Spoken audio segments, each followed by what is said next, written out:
মেঘলা একটি মেয়ের নাম। রামধনু মেয়েটির বুকে উদ্ভাসিত স্বপ্নের 7টা রং। দুজনেই সীমাহীন আকাশে ইচ্ছে ডানা প্রেমিক প্রেমিকা। মেঘলা একটি সাধারণ মেয়ে, রামধনু কবি।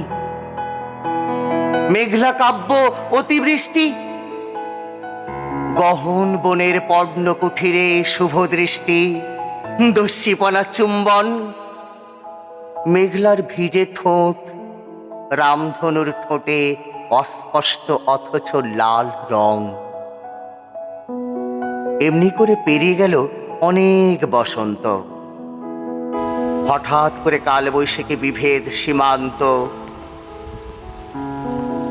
রামধনু রং সপ্ত রঙিন হৃদয় মেলে বলেছিল, এই যে এত ভালোবাসো, যখন আমি রইব নাকো, বাসবে কাকে ভালো? মেঘলা তখন অষ্টাদশী মুচকি হেসে বলেছিল, এই যে এত বাসছি ভালো, সে কি আমায় দেবে ফাঁকি? তারপর হঠাৎ যেদিন সূর্য এলো, নীল আকাশ, উড়ছে পাখি, মেঘলা তখন কবরি টানি কেন যে দিল ফাঁকি। রামধনু বিদায় নিল, মেঘলা নেই বলে ইচ্ছে ডানায় উড়ে গেল দুটি আঁখি পাখি। নমস্কার।